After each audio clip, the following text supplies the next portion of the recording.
विश्वतापो यन्तु विश्वताः।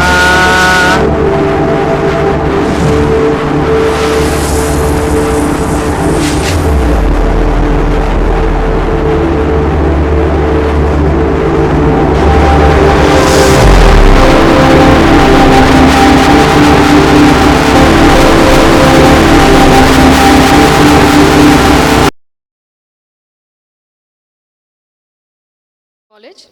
Our case is preterm labor. Mrs. R, aged 21 years, wife of Mr. M, belonging to low socio-economic status, who is primigravida with 34 weeks gestation age, with chief complaint of pain abdomen and backache. On examination, fundal height corresponds to 34 weeks with cephalic presentation. On pervaginal examination, cervix is 3/4 inch long and os admitting one finger. Our provisional diagnosis is a 21-year-old primigravida with 34 weeks gestation age with cephalic presentation with preterm labor. Comment with this. I would request you, earlier slide please.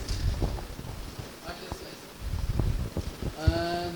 Vaginal examination, cervix 3/4 inch long, expressed in terms of centimeter, and os one finger, means that in terms of, because definition goes by centimeter and that of dilatation of cervix also.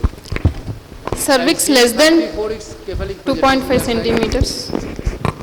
Abdomen and backache. Pain abdomen, could you make it more clear that what? Lower abdominal pain which is intermittent with increasing frequency. Character of the pain, something like suggestive of preterm labor. Tell about the frequency of uterine contractions, Sure. the length of the cervix. 3 contractions, each contraction lasting for 30 seconds. 3 contractions in 10 minutes. Duration of contraction. 3 contractions, 10 minutes means she is probably in labor. Good. And that lasting for 40 seconds, did you say? What are the criteria to say that the patient is in preterm labor? 4 contractions No, for for preterm 20 labor. minutes. Preterm labor. Sharmishta. Four contractions over a period of 1 hour, sir. Yeah. That is regarding And if you say the contractions. 4 contractions, 10 minutes time. It is not in Dial- 10 minutes. Probably Huh? she is in labor. So what are the other criteria to say that the patient is in preterm labor? Dilatation of cervix more than 2 centimeters. 80% effacement of the 80% cervix. effacement of the cervix. Okay, then which term would be better for this particular patient? It would be threatened Threatened preterm preterm. labor. Threatened preterm labor rather than preterm. So, what is your concern with that of the preterm labor?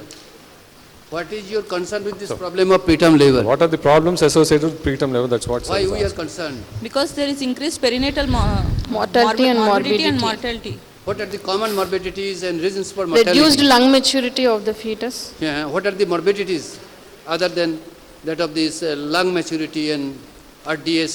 Neurological problems, There are several the other- intraventricular hemorrhage, Huh.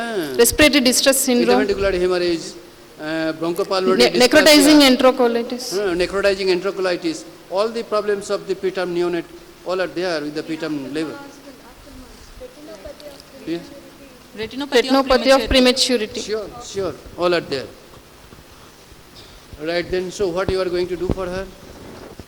So what's your management for this particular Yeah. patient with Outline threatened of preterm? management. Tocolysis. Tocolitis.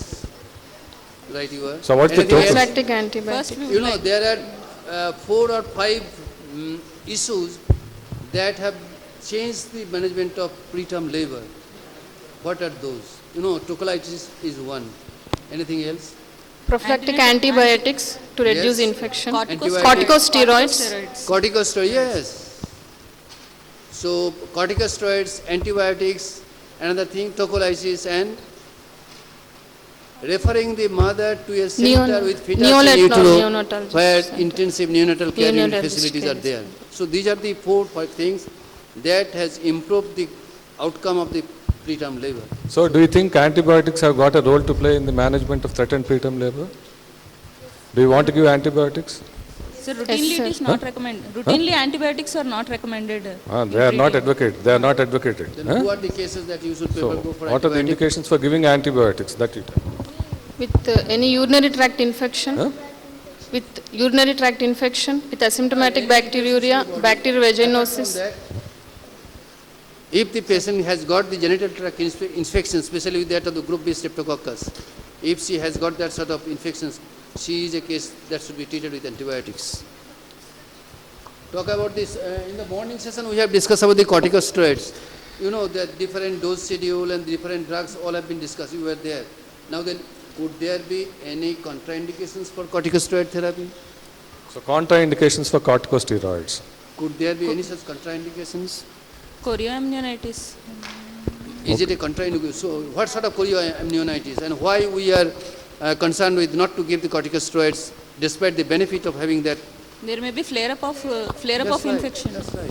So even if we have to give it, she should be given the high dose of antibiotics and then you can get the benefit of. Any other condition? Active tuberculosis. Any other condition? Diabetes, is it a contraindication? Yes, diabetes. No, diabetes is not a Diabetes and contraindication. Diabetes is not a contraindication for corticosteroid therapy. Anybody from the audience? Is diabetes a contraindication for corticosteroid therapy? If yes, why? If not, why not?